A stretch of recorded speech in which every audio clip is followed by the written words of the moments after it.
Maito ni ati Raila Odinga na uria ni mutongoria wa ngwataniro ya Azimio la Umoja One Kenya Coalition muthenya umuthe ni ikinyirie mwena wa Athi River mwena wa Mavuku guku ni county ya Machakos na kuria guthiite kunyitanira na andu aria maramomorerwo nyumba cio mwena ucio thengia macio mothe.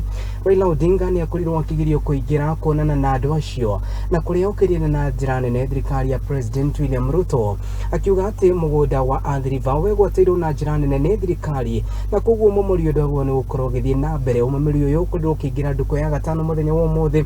Odinga akionekana gukumidia undu uyu na njira nene akiuga ati hari bata wa thirikari gukorwo ikiingirira umamiri uyu kuona ati aikari ingi ni mathiete na mbere na kujio ni garama nene ya muturire ni rithiete na mbere na kuhateka a Kenya aingi akiuga undu ta uyu ndagwo ni gukorwo gitafanio na makiria mahinda-ini ta maya. Riboti ino igukorwo gituhingurira mutamburuko witu wa muthenya wa umuthe.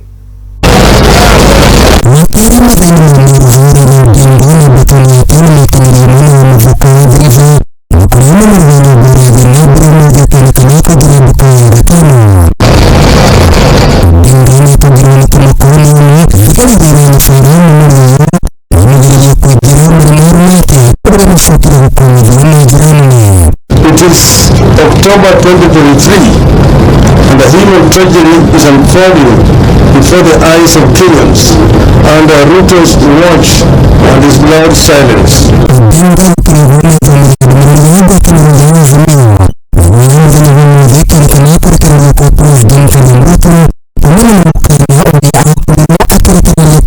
What's going on here indicates a systematic disregard of recognized human rights standards in the part of the state.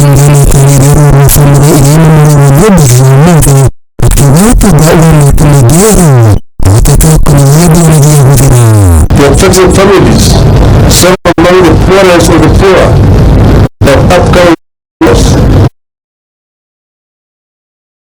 demolished and crushed to ashes. They have been left to fend for themselves in the streets without basic shelter. Children who are learning in some of the schools here have seen their classrooms flattened into open fields.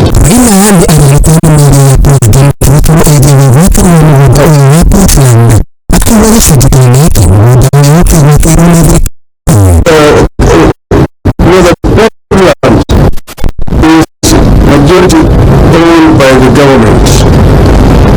The demolitions are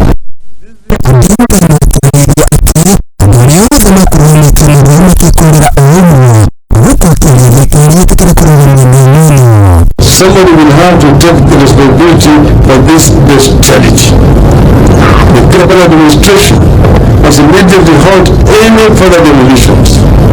We share with the victims and the immediate plans to pay compensation for the property that has been unlawfully destroyed and to find a alternative settlement for the victims. This brutality will not go unchallenged.